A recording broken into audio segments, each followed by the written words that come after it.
ಕ್ರಿಸ್ತನಲ್ಲಿ ನೆಲೆಗೊಳ್ಳೋದಕ್ಕೆ, ಆತನ ಆತ್ಮದ ಅಭಿಷೇಕವನ್ನ ಇವತ್ತು ನಾನು ನೀನು ಪಡೆದುಕೊಳ್ಳಬೇಕಂದ್ರೆ, ಆತನ ಆತ್ಮನ ಬಲವನ್ನ, ಪರಿಶುದ್ಧಾತ್ಮನ ಅಭಿಷೇಕವನ್ನ ಇವತ್ತು ಎದುರು ನೋಡುತ್ತಿರುವಂತ ಪ್ರತಿಯೊಂದು ಮಕ್ಕಳೊಟ್ಟಿಗೆ ದೇವರ ಆತ್ಮನ ಹೇಳ್ತಾ ಇದ್ದಾನೆ, ನಿಮಗೆ ಪರಿಶುದ್ಧಾತ್ಮನ ಜಲ ಸ್ನಾನ ಆಗಬೇಕಂದ್ರೆ ನೀವು ಇವತ್ತು ಯೆರೂಸಲೇಮಿಗೆ ಹಿಂತಿರುಗಬೇಕು. ನೀವು ಇವತ್ತಿನಿಂದ ಯೆರೂಸಲೇಮಿನಲ್ಲಿ ಉಳಿಯಬೇಕು. ನೀವು ಯೆರೂಸಲೇಮಿನಲ್ಲಿ ಉಳಿಯದಾಗ ಮಾತ್ರ ಕರ್ತನು ವಾಗ್ದಾನ ಮಾಡಿರುವಂತ ಪರಿಶುದ್ಧಾತ್ಮ ಸ್ಥಳದಲ್ಲಿ ಇಳಿದು ಬರುತ್ತಾನೆ ಎಂಬುದಾಗಿ. ಇವತ್ತು ನೀವು ಯಾವುದನ್ನ ಶ್ರೇಷ್ಠ ಎಂಬುದಾಗಿ ಎಣಿಸುತ್ತಾ ಇದ್ದೀರಾ? ಕೆಲಸ, ಮಕ್ಕಳು, ಬಿಸ್ನೆಸ್, ಆರೋಗ್ಯ, ದೇಹ? ಕ್ರಿಸ್ತನಲ್ಲಿ ನೆಲೆಗೊಂಡಿರುವಂತ ಮಕ್ಕಳು ಮಾತ್ರ ಈ ಮಾತನ್ನ ಹೇಳೋದಕ್ಕೆ ಸಾಧ್ಯ. ಕ್ರಿಸ್ತನಲ್ಲಿ ನೆಲೆಗೊಂಡಿರುವಂತ ಮಕ್ಕಳು, ನಾನು ನೀನು ಆರಾಧಿಸುವಂತ ದೇವರು, ಆತನಲ್ಲಿ ನಾವು ನೆಲೆಗೊಳ್ಳಬೇಕಂದ್ರೆ ಆತನು ನಮಗೆ ಸೂಚನೆಗಳನ್ನು ಕೊಡುವಂತ ದೇವರಾಗಿದ್ದಾನೆ. ನಾವು ದೇವರಿಗೋಸ್ಕರ ಜೀವಿಸಬೇಕಂದ್ರೆ ನಾವು ಹೇಗೆ ಜೀವಿಸಬೇಕೆಂಬುದಾಗಿ ಸೂಚನೆಗಳನ್ನು ಕೊಡುವಂತ ದೇವರಾಗಿದ್ದಾನೆ. ನಾನು ನೀನು ಕ್ರಿಸ್ತನಲ್ಲಿ ನೆಲೆಗೊಳ್ಳಬೇಕಂದ್ರೆ ನಾವು ಹೇಗೆ ನೆಲೆಗೊಳ್ಳಬೇಕೆಂಬುದಾಗಿ ಕ್ರಿಸ್ತನು ತಾನೇ ಸೂಚನೆ ಕೊಡುವಂತ ದೇವರಾಗಿದ್ದಾನೆ. ನಾನು ನೀನು ದೇವರಿಗೋಸ್ಕರ ಏನಾದ್ರೂ ಮಾಡಬೇಕಂದ್ರೆ, ಇಲ್ಲ ದೇವರು ನನ್ನ ಮುಖಾಂತರವಾಗಿ ನಿಮ್ಮ ಮುಖಾಂತರವಾಗಿ ಏನಾದ್ರೂ ಒಂದು ಕಾರ್ಯವನ್ನ ಮಾಡಬೇಕಂದ್ರೆ ಆತನು ಸೂಚನೆ ಕೊಡದ ಹಾಗೆ ನಿಮ್ಮನ್ನ ಕಳಿಸಿಕೊಡೋದಿಲ್ಲ. ಆತನು ಸೂಚನೆ ಕೊಡದ ಹಾಗೆ ನಿಮ್ಮ ಮಧ್ಯದಲ್ಲಿ ಒಪ್ಪಂದವನ್ನ ತೆಗೆದುಕೊಳ್ಳೋದಿಲ್ಲ. ಆದಿಕಾಂಡ 15ನೇ ಅಧ್ಯಾಯದಲ್ಲಿ ದೇವರು ತಾನೇ ಇಳಿದು ಬಂದು ಅಬ್ರಾಮನಿಗೆ ವಾಗ್ದಾನ ಮಾಡುತ್ತಾನೆ, ಅಬ್ರಾಮನೇ ನೀನು ಹೆದರಬೇಡ, ನಿನಗೆ ಅತ್ಯಧಿಕವಾದಂತ ಬಹುಮಾನವೇ ಇರ್ತದೆ. ಆಗ ಅಬ್ರಾಮನ ಹೇಳ್ತಾನೆ, ದೇವರೇ ನೀನು ಏನು ಬಹುಮಾನ ಕೊಟ್ರೆ ಏನು, ನನಗೆ ಮಕ್ಕಳೇ ಇಲ್ಲ. 9ನೇ ವಚನದಲ್ಲಿ ದೇವರು ತಾನೇ ಆತನ ದರ್ಶನದಲ್ಲಿ ಬಂದು ಸೂಚನೆಗಳನ್ನು ಕೊಡ್ತಾನೆ. ನೀನು ನಾನು ಹೇಳಿದ ರೀತಿಯಲ್ಲಿ ಟಗರಗಳನ್ನ, ಪಾರಿವಾಳಗಳನ್ನ, ಬೆಳವಕ್ಕಿಗಳನ್ನ ಎರಡು ಹೋಳು ಮಾಡಿ, ಎರಡು ತುಂಡು ಮಾಡಿ ನೀನು ಇರಿಸು. ಅಲ್ಲಿ ನನ್ನ ವಾಗ್ದಾನವನ್ನ ಒಡಂಬಡಿಕೆಯಾಗಿ ನಾನು ನಿನ್ನೊಟ್ಟಿಗೆ ನಿಲ್ಲಿಸಿಕೊಳ್ಳುವಂತವನಾಗಿದ್ದೇನೆ ಎಂಬುದಾಗಿ. ಹಲ್ಲೆಲೂಯಾ. ಹಾಗಾಗಿ ಕ್ರಿಸ್ತಿಯ ಜೀವಿತ ಸೂಚನೆಗಳಿಂದ ತುಂಬಿಕೊಂಡಿದೆ. ಕ್ರಿಸ್ತಿಯ ಜೀವಿತ ಸುಲಭದ ಜೀವಿತ. ಯಾಕೆ ಗೊತ್ತಾ? ನಾನು ನೀನು ಆರಾಧಿಸುವಂತ ದೇವರು ಆ ಜೀವಿತವನ್ನ ಸುಲಭ ಮಾಡೋದಕ್ಕೆ ಸೂಚನೆಗಳನ್ನು ಕೊಟ್ಟು ಅದರಂತೆ ನಡೆದರೆ ನಾನು ಹೇಳಿದ ಹಾಗೆ ನೀವು ಜೀವಿಸಬಹುದೆಂಬುದಾಗಿ ಹೇಳುವಂತ ಜೀವಿತ ಇದಾಗಿದೆ. ಹಲ್ಲೆಲೂಯಾ. ಇವತ್ತು ನೀವು ಅಂದುಕೊಳ್ತಿರ್ಬೋದು, ಕ್ರಿಸ್ತಿಯ ಜೀವಿತ ಬಹಳ ಕಷ್ಟ, ಪ್ರಾರ್ಥನೆ ಮಾಡೋದು ಕಷ್ಟ, ಆರಾಧನೆ ಮಾಡೋದು ಕಷ್ಟ. ಯಾವುದು ಕಷ್ಟ ಅಲ್ಲ, ನೀವು ಕ್ರಿಸ್ತನನ್ನ ಆತುಕೊಂಡ್ರೆ. Hallelujah, hallelujah. ಕ್ರಿಸ್ತನಲ್ಲಿ ನೆಲೆಗೊಳ್ಳೋದಕ್ಕೆ ನಾವೇನು ಮಾಡಬೇಕು ಗೊತ್ತಾ? ಯೆರೂಸಲೇಮಿಗೆ ಹಿಂತಿರುಗಬೇಕು. Hallelujah, hallelujah. ಕ್ರಿಸ್ತನಲ್ಲಿ ನೆಲೆಗೊಳ್ಳೋದಕ್ಕೆ ಆತನ ಆತ್ಮದ ಅಭಿಷೇಕವನ್ನ ಇವತ್ತು ನಾನು ನೀನು ಪಡೆದುಕೊಳ್ಳಬೇಕಂದ್ರೆ, ಆತನ ಆತ್ಮನ ಬಲವನ್ನ, ಪರಿಶುದ್ಧಾತ್ಮನ ಅಭಿಷೇಕವನ್ನ ಇವತ್ತು ಎದುರು ನೋಡುತ್ತಿರುವಂತ ಪ್ರತಿಯೊಂದು ಮಕ್ಕಳೊಟ್ಟಿಗೆ ದೇವರ ಆತ್ಮನ ಹೇಳ್ತಾ ಇದ್ದಾನೆ, ನಿಮಗೆ ಪರಿಶುದ್ಧಾತ್ಮನ ಜಲ ಸ್ನಾನ ಆಗಬೇಕಂದ್ರೆ ನೀವು ಇವತ್ತು ಯೆರೂಸಲೇಮಿಗೆ ಹಿಂತಿರುಗಬೇಕು. ನೀವು ಇವತ್ತಿನಿಂದ ಯೆರೂಸಲೇಮಿನಲ್ಲಿ ಉಳಿಯಬೇಕು. ನೀವು ಯೆರೂಸಲೇಮಿನಲ್ಲಿ ಉಳಿಯದಾಗ ಮಾತ್ರ ಕರ್ತನು ವಾಗ್ದಾನ ಮಾಡಿರುವಂತ ಪರಿಶುದ್ಧಾತ್ಮನ ಸ್ಥಳದಲ್ಲಿ ಇಳಿದು ಬರುತ್ತಾನೆ ಎಂಬುದಾಗಿ. ಓದಿಕೊಳ್ಳೋಣವ ಅಪೊಸ್ತಲ ಕೃತ್ಯಗಳು 1ನೇ ಅಧ್ಯಾಯ 4 ಮತ್ತು 5ನೇ ವಚನ. ಹೀಗಿರಲಾಗಿ ಆತನು ಅವರೊಂದಿಗೆ ಕೂಡಿದ್ದಾಗೆ ಅವರಿಗೆ, ಯೋಹಾನನಂತೂ ನೀರಿನಲ್ಲಿ ದೀಕ್ಷಾ ಸ್ನಾನ ಮಾಡಿಸಿದನು, ನಿಮಗಾದರೂ ಇನ್ನು ಸ್ವಲ್ಪ ದಿವಸಗಳೊಳಗಾಗಿ ಪವಿತ್ರಾತ್ಮದಲ್ಲಿ ಸ್ನಾನವಾಗುವುದು. ಆದ ಕಾರಣ, ಎಲ್ಲರೂ ಓದಿಕೊಳ್ಳೋಣ ಈ ಸಾಲನ. ಆದ ಕಾರಣ, ಇನ್ನೊಂದು ಸಾರಿ, ಆದ ಕಾರಣ ನೀವು ಯೆರೂಸಲೇಮನ್ನ ಬಿಟ್ಟು ಹೋಗಬಾರದು. ಯೆರೂಸಲೇಮನ್ನ ಬಿಟ್ಟು ಹೋಗಬಾರದು. ಯೆರೂಸಲೇಮನ್ನ ಬಿಟ್ಟು ಹೋಗಬಾರದು. ನೀವು ಯಾವಾಗ ಯೆರೂಸಲೇಮನ್ನ ಬಿಟ್ಟು ಹೋಗುವುದಿಲ್ಲವೋ, ನೀವು ಯಾವಾಗ ಯೆರೂಸಲೇಮಿನಲ್ಲಿ ಉಳಿದುಕೊಳ್ಳುತ್ತೀರೋ, 8ನೇ ವಚನದಲ್ಲಿ ಸ್ಪಷ್ಟಪಡಿಸುತ್ತೆ, ಆಗ ಪವಿತ್ರಾತ್ಮ ನಿಮ್ಮ ಮೇಲೆ ಬರಲು ನೀವು ಬಲವನ್ನು ಹೊಂದುವಿರಿ. ಹಲ್ಲೆಲೂಯಾ. ಎಷ್ಟು ಜನರಿಗೆ ಅರ್ಥ ಆಗ್ತಾ ಇದೆ? ಯಾವಾಗ ನೀವು ಯೆರೂಸಲೇಮಿನಲ್ಲಿ ಉಳಿದುಕೊಳ್ಳುತ್ತೀರೋ ಆಗ ಪರಿಶುದ್ಧಾತ್ಮ ನಿಮ್ಮ ಮೇಲೆ ಬರುತ್ತಾರೆ. ನಿಮ್ಮ ಮೇಲೆ ಬಂದಂತ ಪರಿಶುದ್ಧಾತ್ಮನು ನಿಮಗೆ ಬಲವನ್ನು ಕೊಡುವಂತವನಾಗಿದ್ದಾನೆ. ಯೆರೂಸಲೇಮಿನಲ್ಲಿ ಉಳಿದುಕೊಳ್ಳಬೇಕು. ಎಲ್ಲರೂ ಬಾಯಿ ತೆಗೆದು ಹೇಳೋಣವಾ? ನಾನು ಯೆರೂಸಲೇಮಿನಲ್ಲಿ ಉಳಿದುಕೊಳ್ಳುತ್ತೇನೆ. ನಾನು ಯೆರೂಸಲೇಮಿನಲ್ಲಿ ಉಳಿದುಕೊಳ್ಳುತ್ತೇನೆ. ನಾನು ಯೆರೂಸಲೇಮಿನಲ್ಲಿ ಉಳಿದುಕೊಳ್ಳುತ್ತೇನೆ. ಯೆರೂಸಲೇಮ್, ಯೆರೂಸಲೇಮ್, ಹಲ್ಲೆಲೂಯಾ. ಯೆರೂಸಲೇಮ್ ಪ್ರಾಂತ್ಯವನ್ನ ನಾವು ಮೊದಲನೇ ಬಾರಿಗೆ ಯೆಹೋಶುವನ ಪುಸ್ತಕದಲ್ಲಿ 10ನೇ ಅಧ್ಯಾಯದಲ್ಲಿ ನಾವು ನೋಡುತ್ತೇವೆ. ಹಲ್ಲೆಲೂಯಾ. ಯಾವಾಗ ಇಸ್ರಾಯೇಲ್ ಮಕ್ಕಳು ದೇವರ ವಾಗ್ದಾನದ ಸ್ಥಳವನ್ನ ಪಡೆಯುವುದಕ್ಕೆ ಮುಂದೆ ಹೋಗಿದ್ದಾರೋ, ಈಗ ಆಲ್ರೆಡಿ ಅವರು ಸ್ಥಳವನ್ನ ಪಡೆದುಕೊಳ್ಳುತ್ತಾ ಇದ್ರು. ಆ ಸ್ಥಳದಲ್ಲಿ ಒಂದು ಸ್ಥಳ ಯೆರೂಸಲೇಮ್. ಇವರು ಆಗಲೇ ಯೆರೂಸಲೇಮ್ ಅನ್ನ ಪ್ರವೇಶ ಮಾಡಿದ್ರು. ಆದ್ರೆ ಇವರಲ್ಲಿದ್ದಂತ ಅಪನಂಬಿಕೆಯ ಕಾರಣ, ಅಲ್ಲಿರುವಂತ ಜನರು ಇವರಿಗೆ ದಾಸತ್ವರಾಗಬೇಕಿದ್ದಂತ ಅತಿ ಆಸೆ ಕಾರಣ ಅವರೇನು ಮಾಡ್ತಾರೆ ಗೊತ್ತಾ? ಯೆಬೂಸಿಯರು ಇದ್ದಂತ ಜಾಗವೇ ಯೆರೂಸಲೇಮ್. ಯೆಬೂಸಿಯರು ಇದ್ದಂತ ಜಾಗದಲ್ಲಿ ಯೆಬೂಸಿಯರನ್ನ ಹೊರಡಿಸದ ಹಾಗೆ ಆ ಅನ್ಯ ದೇವತೆಗಳನ್ನು ಆರಾಧಿಸುವಂತ ಜನರನ್ನ ಅವರಲ್ಲೇ ಇಟ್ಟುಕೊಂಡು ಅವರ ಕೈಯಲ್ಲಿ ದಾಸತ್ವದ ಕೆಲಸಗಳನ್ನು ಇವರು ಮಾಡಿಕೊಂಡ್ರು. ಹಲ್ಲೆಲೂಯಾ. ಆದ್ರೆ 500 ವರ್ಷಗಳ ನಂತರ ದೇವರು ಒಬ್ಬ ಅಭಿಷಕ್ತನನ್ನ ಎಬ್ಬಿಸುತ್ತಾನೆ. ಆತನ ಹೆಸರು ದಾವಿದನು. ದೇವರಿಗೆ ಹತ್ತಿರವಾಗಿರುವಂತ ಮನುಷ್ಯನು. 500 ವರ್ಷಗಳ ನಂತರ ಯೆಬೂಸಿಯರು ಇದ್ದಂತ ಇದೇ ಜಾಗವನ್ನ ದಾವಿದನು ಯುದ್ಧ ಮಾಡಿ ಪಡೆದುಕೊಂಡು ಯೆರೂಸಲೇಮ್ ಎಂಬುದಾಗಿ ಅದಕ್ಕೆ ಘೋಷಣೆ ಮಾಡುತ್ತಾನೆ. ಇವತ್ತಿಗೂ ಕೂಡ ಆ ನಗರಿಯ ಹೆಸರು ಏನು ಗೊತ್ತಾ? ದಾವಿದನ ನಗರ ಎಂಬುದಾಗಿ. ದಾವಿದನ ನಗರಕ್ಕೆ ಇವತ್ತು ನೀವು ಹೋಗಬೇಕು. ನಿಮ್ಮೊಳಗಿರುವಂತ ವಿಗ್ರಹಗಳನ್ನ ತೆಗೆದು ಹಾಕಬೇಕು. ಯಾಕೆ ಎಂಬುದಾಗಿ ಹೇಳ್ತೇನೆ. 2 ಸಮುವೇಲ 5ನೇ ಅಧ್ಯಾಯದಲ್ಲಿ ಒಂದು ವಚನ ಸ್ಪಷ್ಟಪಡಿಸುತ್ತೆ. ಕುರುಡರು ಕುಂಟರು ದಾವಿದ ನಗರಿಯನ್ನ ಸೇರೋದಕ್ಕೆ ಸಾಧ್ಯವೇ ಇಲ್ಲ ಎಂಬುದಾಗಿ. ಮೇ ಬಿ 9ನೇ ವಚನ 8ನೇ ವಚನ ಎಂಬುದಾಗಿ ನಾನು ನೆನೆಸುತ್ತೇನೆ. ಯಾವಾಗ ದಾವಿದನು ಈ ಸ್ಥಳವನ್ನ ಪಡೆದುಕೊಳ್ಳೋದಕ್ಕೆ ಯುದ್ಧ ಮಾಡೋದಕ್ಕೆ ಹೋಗ್ತಾನೋ, ಅಲ್ಲಿದ್ದಂತ ಜನರು ದಾವಿದನಿಗೆ ಸವಾಲ್ ಹಾಕ್ತಾರೆ. ನೀನಿಲ್ಲಿ ಬರೋದಕ್ಕೆ ಆಗೋದಿಲ್ಲ ದಾವಿದನೇ, ನಮ್ಮ ಕುರುಡರು ಕುಂಟರೆ ಸಾಕು ನಿನ್ನನ್ನ ಸೋಲಿಸೋದಕ್ಕೆ ಎಂಬುದಾಗಿ. ಈ ಮಾತನ್ನ ಕೇಳಿದಂತ ದಾವಿದನು, ನನ್ನ ದೇವರು ಸರ್ವಶಕ್ತನಾದಂತ ದೇವರು, ಆತನು ನನಗೆ ಆ ಸ್ಥಳವನ್ನ ಕೊಟ್ಟೆ ಕೊಡುತ್ತಾನೆ. ಅದು ಇಸ್ರಾಯೇಲರಿಗೆ ತಲೆಮಾರಿನಿಂದ ವಾಗ್ದಾನ ಮಾಡಿದಂತ ಸ್ಥಳ, ನಾನು ಅದನ್ನ ತೆಗೆದುಕೊಳ್ಳುತ್ತೇನೆ ಎಂಬುದಾಗಿ ಯುದ್ಧವನ್ನ ಮಾಡುತ್ತಾನೆ. ನಂತರ ಆ ಊರಿಗೆ ಒಂದು ಹೆಸರು ಬರುತ್ತೆ, ಇಲ್ಲಿ ಕುರುಡರು ಕುಂಟರು ಬರೋದಿಲ್ಲ ಅಂತ. ಹಾಗಾದ್ರೆ ದಾವಿದ ನಗರಿಗೆ ಕುರುಡರು ಕುಂಟರು ಬರಬಾರ್ದಾ? ಅದರ ಸತ್ಯವನ್ನ ಹೇಳ್ತೇನೆ ಕೇಳಿ. ಅಲ್ಲಿದ್ದಂತ ಜನರ ದೇವತೆಗಳಿಗೆ ಕೈ ಇರ್ಲಿಲ್ಲ, ಕಾಲಿರ್ಲಿಲ್ಲ. ಅಲ್ಲಿದ್ದಂತ ವಿಗ್ರಹಗಳಿಗೆ ಕೈ ಇರ್ಲಿಲ್ಲ, ಕಾಲಿರ್ಲಿಲ್ಲ. ಅದಕ್ಕೆ ಈ ವಾಕ್ಯ, ದಾವಿದ ನಗರದೊಳಗೆ ವಿಗ್ರಹಗಳು ಬರೋದಕ್ಕೆ ಸಾಧ್ಯವೇ ಇಲ್ಲ. ಇವತ್ತು ನೀನು ದಾವಿದ ನಗರಿಯೊಳಗೆ ಹೋಗಬೇಕಂದ್ರೆ ನಿನ್ನೊಳಗಿರುವಂತ ವಿಗ್ರಹಗಳು ಅಲ್ಲಿ ಬರೋದಕ್ಕೆ ಸಾಧ್ಯವಿಲ್ಲ. ಯಾಕಂದ್ರೆ ದೇವ ಕುಮಾರನು ಈಗಾಗಲೇ ಆ ಸ್ಥಳವನ್ನ ಜಯ ಹೊಂದಿ ಪಡೆದುಕೊಂಡಿದ್ದಾನೆ. ಹಲ್ಲೆಲೂಯಾ. ನಿನ್ನ ವಿಗ್ರಹಗಳ ವಿರುದ್ಧವಾಗಿ ದೇವರಾಗ್ಲೇ ಜಯವನ್ನ ಪಡೆದುಕೊಂಡಿದ್ದಾನೆ. ಈಗ ನೀನು ದಾವಿದ ನಗರಿಗೆ ಹೋಗ್ಬೇಕಂದ್ರೆ ಆ ಕುರುಡರು ಕುಂಟರು ಕಣ್ಣಿಲ್ಲದವರು ಕಾಲಿಲ್ಲದವರನ್ನ ಇಲ್ಲೇ ಬಿಟ್ಟು ಹೋಗಬೇಕು. ಯೆರೂಸಲೇಮ್ ದಾವಿದ ನಗರಿ, ದಾವಿದ ನಗರಿಗೆ ಹೋಗಬೇಕು. ಯೆರೂಸಲೇಮಿಗೆ ಇದ್ದಂತ ಇನ್ನೊಂದು ಹೆಸರು ಚಿಯೋನ್ ಪರ್ವತ.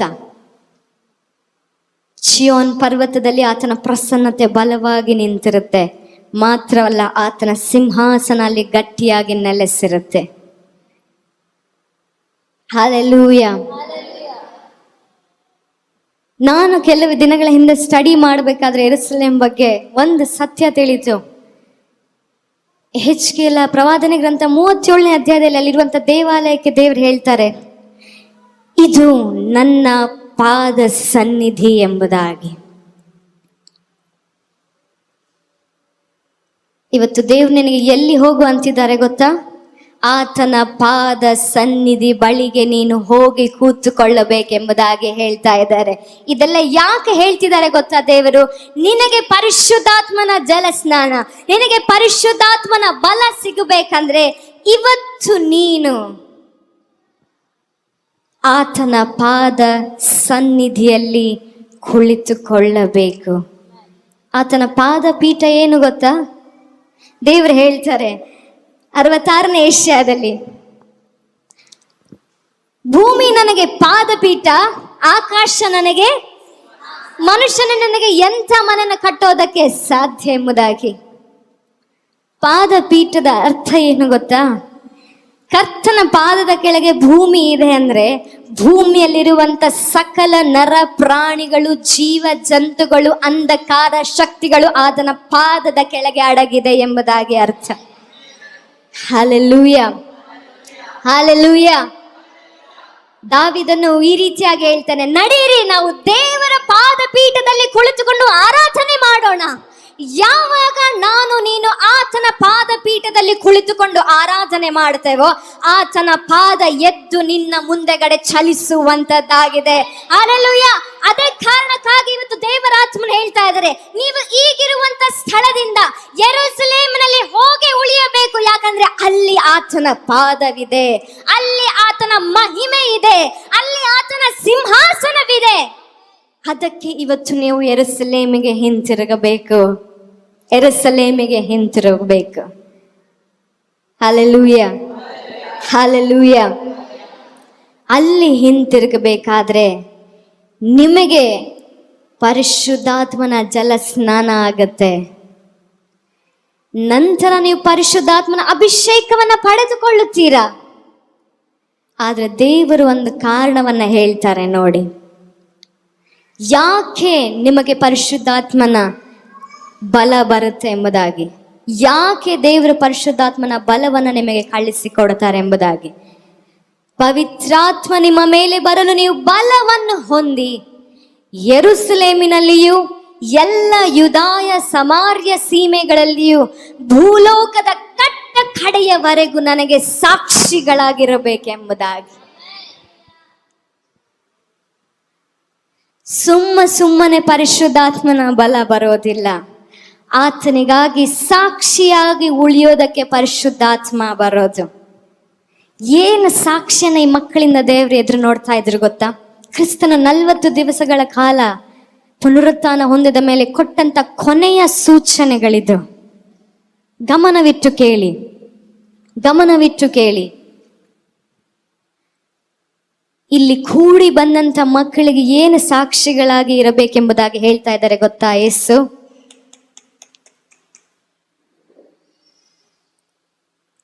ಕೆಲವು ದಿನಗಳ ಹಿಂದೆ ಶಿಲುಬೆಗೆ ಹಾಕಿ ಮರಣಕ್ಕೆ ಒಪ್ಪಿಸಿದಂತ ಯೇಸು ಇವತ್ತು ಜೀವಿಸುತ್ತಾ ಇದ್ದಾನೆ. ಯಾವ ಯೇಸುವನ್ನ ನೀವು ಕೊಂದರೋ ಆತನು ಪುನರುತ್ಥಾನ ಹೊಂದಿ ಆತನು ಎದ್ದು ಬಂದು ಜೀವಿಸುತ್ತಾ ಇದ್ದಾನೆ. ಅದಕ್ಕೆ ನಾವೇ ಸಾಕ್ಷಿಗಳು. ಇವತ್ತು ನಿಮ್ಮ ಮೇಲೆ ಪರಿಶುದ್ಧಾತ್ಮನ ಬಲ ಏಕೆ ಬರ್ತಾ ಇದೆ ಗೊತ್ತಾ? ಗಮನವಿಟ್ಟು ಕೇಳಿ. ಆತ್ಮನು ಸುಮ್ಮನೆ ಈ ಮಾತುಗಳನ್ನ ಎಲ್ಲರಿಗೂ ಹೇಳೋದಿಲ್ಲ. ಯಾಕೆ ನಿಮ್ಮ ಮೇಲೆ ಆತ್ಮನ ಬಲ ಬರೋದಕ್ಕೆ ಆಸೆ ಪಡ್ತಾ ಇದೆ ಗೊತ್ತಾ? ನೀವು ಕ್ರಿಸ್ತನು ಜೀವಿಸುತ್ತಾನೆ ಎಂಬುದಾಗಿ ಹೇಳೋದಕ್ಕೆ ಸಾಕ್ಷಿಗಳಾಗಿರಬೇಕೆಂಬುದಾಗಿ. ಇವರೆಲ್ಲ ಕ್ರಿಸ್ತನನ್ನ ನೋಡಿದರು. ಅದಕ್ಕೆ ಯೇಸು ಸ್ವಾಮಿ ಹೇಳ್ತಾರೆ, ನಾನು ಎದ್ದಿದ್ದೇನೆ, ಹೋಗಿ ನನ್ನ ಬಗ್ಗೆ ನೀವು ಶುಭವಾರ್ತೆಯನ್ನು ಸಾರಿರಿ. ಯಾವ ಯೇಸು ಗುಣಪಡಿಸಿದನೋ, ಯಾವ ಯೇಸು ದೆವ್ವಗಳನ್ನ ಬಿಡಿಸಿದನೋ ಆತನು ಸತ್ತಿಲ್ಲ, ಆತನು ಎದ್ದಿದ್ದಾನೆ. ಇನ್ನು ನಿರೀಕ್ಷೆಯನ್ನು ಕಳೆದುಕೊಳ್ಳಬೇಡ್ರಿ, ಇನ್ನು ನೂತನ ಬಲದಿಂದ ಆತನು ಎದ್ದಿದ್ದಾನೆ. ಯೇಸು ಸ್ವಾಮಿ ಸತ್ತಿಲ್ಲ. ಇವತ್ತು ನಾನು ಇಲ್ಲಿ ನಿಂತು ಮಾತನಾಡ್ತಾ ಇದ್ದೇನೆ ಅಂದ್ರೆ ಅದಕ್ಕೆ ಸಾಕ್ಷಿ ನನ್ನ ಯೇಸು ಜೀವಿಸುತ್ತಾ ಇದ್ದಾನೆ. ಅನೇಕ ದಿನಗಳ ಹಿಂದೆ ಸಾವಿನ ಕಡೆಗೆ ಹೋಗಬೇಕಾಗಿದ್ದಂತ ನೀವು ಇವತ್ತು ನೀವಾಗೆ ನೀವೇ ಬಲ ಹೊಂದಿ ಇಲ್ಲಿ ಆಲಯಕ್ಕೆ ನಡೆದುಕೊಂಡು ಬಂದಿದ್ದೀರಾ. ಇದಕ್ಕೆ ಸಾಕ್ಷಿ ನನ್ನ ಯೇಸು ಜೀವಿಸುತ್ತಾನೆ. ಅನೇಕ ವರ್ಷಗಳ ಹಿಂದೆಯೇ ನಿಮ್ಮ ಕುಟುಂಬ ಸರ್ವನಾಶ ಆಗಬೇಕಾಗಿತ್ತು. ಆದ್ರೆ ಈಗಲೂ ಕೂಡ ದೇವರ ಸನ್ನಿಧಾನದಲ್ಲಿ ನಂಬಿಕಸ್ಥ ಕುಟುಂಬರಾಗಿದ್ದೀರಾ. ಅದಕ್ಕೆ ಕಾರಣ ಯೇಸು ಸ್ವಾಮಿ ಜೀವಿಸುತ್ತಾ ಇದ್ದಾನೆ. ಅನೇಕ ಲಾಸ್ಗಳಲ್ಲಿ, ಅನೇಕ ಬಿಸ್ನೆಸ್ಗಳು ಕೈ ಕೊಡ್ತು, ಅನೇಕ ಸಾಲಗಳನ್ನು ಮಾಡಿ ನೆಲದ ಮಟ್ಟಿಗೆ ನಾವು ಕೂತಿದ್ವು. ಆದ್ರೆ ಈಗ ದೇವರು ಇನ್ನೊಬ್ಬರಿಗೆ ಕೊಡುವ ಹಾಗೆ ಮಾಡಿದ್ದಾನೆ. ಅದಕ್ಕೆ ಸಾಕ್ಷಿ ನನ್ನ ಯೇಸು ಜೀವಿಸುತ್ತಾನೆ. ನನ್ನ ಯೇಸು ಜೀವಿಸುತ್ತಾನೆ, ಜೀವಿಸುತ್ತಾನೆ, ಜೀವಿಸುತ್ತಾನೆ. ಈ ಸಾಕ್ಷಿಗಳಾಗಿರಬೇಕೆಂಬುದಾಗಿ ಪರಿಶುದ್ಧಾತ್ಮನನ್ನ ಯೇಸು ಸ್ವಾಮಿ ಕಳಿಸಿಕೊಟ್ಟಿದ್ದು.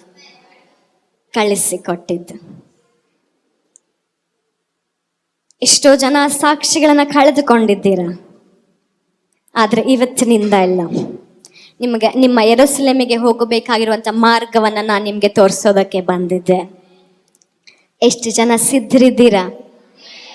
ನಾನು ಯೆರೂಸಲೇಮಿನ ಮಾರ್ಗವನ್ನ ನಾನು ತಿಳಿದುಕೊಳ್ಳಬೇಕು, ಹೇಗೆ ಹೋಗಬೇಕಂತ ನನಗೆ ಗೊತ್ತಾಗಬೇಕು.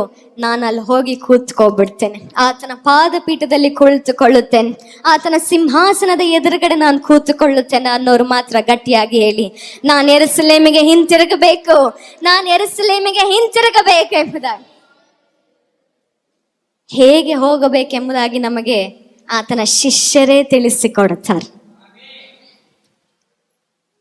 ಕಳೆದ ಶುಕ್ರವಾರ ಆಲ್ ನೈಟ್ ಪ್ರೇಯರ್ ಸ್ಟಾರ್ಟ್ ಮಾಡಿದಾಗ ದೇವರ ಆತ್ಮನು ಈ ವಾಕ್ಯದೊಟ್ಟಿಗೆ ನನ್ನೊಟ್ಟಿಗೆ ಮಾತನಾಡಿದನು, ಹೇಗೆ ಯೆರೂಸಲೇಮಿಗೆ ನೀನು ಹಿಂತಿರುಗಬೇಕೆಂಬುದಾಗಿ. ಪರಿಶುದ್ಧಾತ್ಮನು ನನಗೆ ಚೆಲ್ಲಿದಂತ ಕೆಲವು ಬೆಳಕುಗಳನ್ನು ನಾನು ನಿಮ್ಮ ಮಧ್ಯದಲ್ಲಿ ಹಂಚಿಕೊಳ್ಳುತ್ತೇನೆ. ನೀವು ಕೂಡ ಯೆರೂಸಲೇಮಿಗೆ ಹಿಂತಿರುಗಬಹುದು. ಹಲ್ಲೆಲೂಯಾ. ಯೇಸು ಸ್ವಾಮಿ ಈ ಮಾತನ್ನ ಹೇಳಿದ ನಂತರ ಆತನು ಪರಲೋಕಕ್ಕೆ ಏರಲ್ಪಡುತ್ತಾನೆ.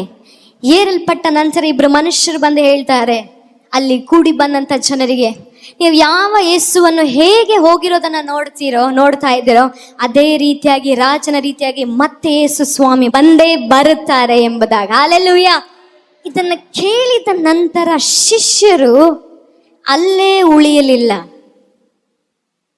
ಅಯ್ಯೋ, ಯೇಸು ಸ್ವಾಮಿ ಇಷ್ಟೋ ತನಕ ಇಲ್ಲೇ ಇದ್ರು, ವೆಯ್ಟ್ ಮಾಡೋಣ, ಮತ್ತೆ ಬರ್ತಾರೇನೋ. ಕ್ರಿಸ್ತನು ಹೇಳಿದ ಮಾತಿನ ಮೇರೆಗೆ ಅವರು ಯೆರೂಸಲೇಮಿಗೆ ಹಿಂತಿರುಗಿದರು. ಓದಿಕೊಳ್ಳೋಣವಾ 12ನೇ ವಚನ. ಆಗ ಅವರು ಎಣ್ಣೆ ಮರಗಳ ತೋಪು ಎನಿಸಿಕೊಳ್ಳುವ ಗುಡ್ಡದಿಂದ ಯೆರೂಸಲೇಮಿಗೆ ಹಿಂತಿರುಗಿ ಬಂದರು. ಎಣ್ಣೆ ಮರಗಳು, ಹಲ್ಲೆಲೂಯಾ.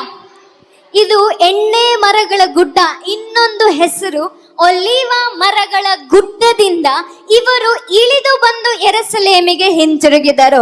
ಇನ್ನೊಂದು ಸಾರಿ ಹೇಳೋಣವಾ, ಎಣ್ಣೆ ಮರಗಳ ಗುಡ್ಡದಿಂದ ಅವರು ಯೆರೂಸಲೇಮಿಗೆ ಹಿಂತಿರುಗಿದರು. ಇನ್ನೊಂದು ಸಾರಿ ಹೇಳ್ರಿ ಎಲ್ಲರೂ, ಎಣ್ಣೆ ಮರದ ಗುಡ್ಡದಿಂದ ಅವರು ಯೆರೂಸಲೇಮಿಗೆ ಹಿಂತಿರುಗಿದರು. ಹಲ್ಲೆಲೂಯಾ.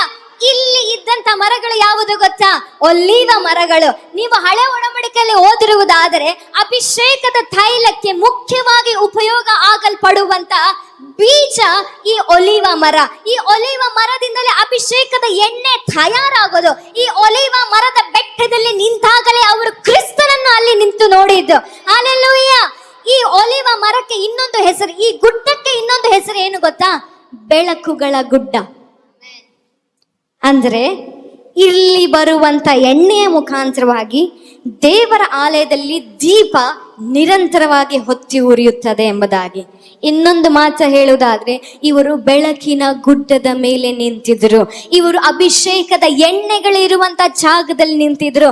ಇವರು ಎಲ್ಲಿ ಯೇಸುವನ್ನ ಕಂಡರು, ಯೇಸು ಎಲ್ಲಿ ಮಾತನಾಡ್ತಾ ಇದ್ರು ಅಲ್ಲಿ ನಿಂತಿದ್ರು. ಅವರು ಅಲ್ಲಿಂದ ಇಳಿದು ಬಂದು ಯೆರೂಸಲೇಮಿಗೆ ಬಂದರು. ಇನ್ನೊಂದು ಮಾತಿನಲ್ಲಿ ಹೇಳೋದಾದ್ರೆ, ಅವರು ಕೂಟಗಳಿಂದ ಮನೆಗೆ ಹಿಂತಿರುಗಿದರು. ಅವರು ಭಾನುವಾರದ ಆರಾಧನೆಯಿಂದ ಮನೆಗೆ ಹಿಂತಿರುಗಿದರು. ಎಲ್ಲಿ ಕ್ರಿಸ್ತನ ಅವರೊಟ್ಟಿಗೆ ಮಾತನಾಡಿದನೋ ಅಲ್ಲಿಂದ ಅವರು ತಮ್ಮ ಮನೆಗಳಿಗೆ ಹಿಂತಿರುಗಿದರು. ಯಾಕೆ ಯೆರೂಸಲೇಮು, ನಂತರ ಯಾಕೆ ಅವರು ಮೇಲ್ಮನೆಗೆ ಹೋದ್ರು ಎಂಬುದಾಗಿ ಇನ್ನೂ ವಿವರವಾಗಿ ಹೇಳ್ತೀನಿ. ಎಷ್ಟು ಜನರಿಗೆ ಅರ್ಥ ಆಗ್ತಿದೆ? ನಿನ್ನ ಜೀವಿತದಲ್ಲಿ ಇರುವಂತ ತಪ್ಪು ಕಲ್ಪನೆಗಳೇನು ಗೊತ್ತಾ? ಕ್ರಿಸ್ತನು ನಮಗೆ ಸಿಗುವುದಾದ್ರೆ ಈ ಆರಾಧನೆಯಲ್ಲಿ ಮಾತ್ರ ಸಿಗುತ್ತಾನೆ. ಭಾನುವಾರದ ಆರಾಧನೆಯಲ್ಲಿ ದೊಡ್ಡ ದೊಡ್ಡ ದೈವ ಅಭಿಷಕ್ತರು ಇರುವಂತ ಕೂಟಗಳಲ್ಲಿ, ಫಾರಿನ್ ಇಂದ ಬರುವಂತ ಪ್ರವಾದಿಗಳಲ್ಲಿ, ಅಪೋಸ್ತಲರಿರುವಂತ ಕೂಟದಲ್ಲಿ ಮಾತ್ರ ಯೇಸು ಸ್ವಾಮಿ ಸಿಗುತ್ತಾರೆ. ಇದು ಖಂಡಿತವಾಗಿ ಸತ್ಯ. ಆದರೆ ಅಲ್ಲಿಂದ ನೀನು ಹೊರಗೆ ಬರಬೇಕು, ಆರಾಧನೆಗಳಿಂದ ನೀನು ಹೊರಗೆ ಬರಬೇಕು. ಅನೇಕ ಸಾರಿ ನೀನು ಇಲ್ಲಿ ಅನುಭವಿಸುವಂತ ಅನುಭವ, ಇಲ್ಲಿ ನೀನು ಪಡೆದುಕೊಳ್ಳುವಂತ ದೇವರ ಪ್ರಸನ್ನತೆ ನಿನ್ನ ಮನೆಗಳಲ್ಲಿ ಸಿಗೋದಿಲ್ಲ. ಯಾಕೆ ಗೊತ್ತಾ? ನೀನಿನ್ನು ಗುಡ್ಡದ ಮರದಿಂದ ಯೆರೂಸಲೇಮಿಗೆ ಹಿಂತಿರುಗಿಲ್ಲ. ಅಲ್ಲಿ ಆಲ್ರೆಡಿ ಯೇಸು ಸ್ವಾಮಿ ಏನ್ ಹೇಳ್ಬೇಕು ಅದನ್ನ ಹೇಳಿ ಹೋಗಿಬಿಟ್ಟಿದ್ದಾರೆ. ಇನ್ನು ಆ ಕೂಟದಲ್ಲಿ ಕೂತಿಲ್ಲ ಯೇಸು, ನಿನ್ನ ಮನೆಯಲ್ಲಿ ಕಾಯ್ತಾ ಕೂತಿದ್ದಾರೆ ಯೇಸು. ಇನ್ನು ಅಲ್ಲಿ ಎಣ್ಣೆ ಮರದ ಗುಡ್ಡದಲ್ಲಿಲ್ಲ. ಅನೇಕ ಸಾರಿ ಆರಾಧನೆಗಳಲ್ಲಿ ನಾವು ಪಡೆದುಕೊಂಡ ಅನುಭವ ನಮ್ಮನ್ನು ಅಲ್ಲೇ ಇರೋ ಹಾಗೆ ಮಾಡಿಬಿಡುತ್ತೆ. ಆದ್ರೆ ನಾನು ವೈಯಕ್ತಿಕವಾಗಿ ಬಲವನ್ನು ಹೊಂದಬೇಕಂದ್ರೆ ನಾನು ಯೆರೂಸಲೇಮಿಗೆ ಹಿಂತಿರುಗಬೇಕು.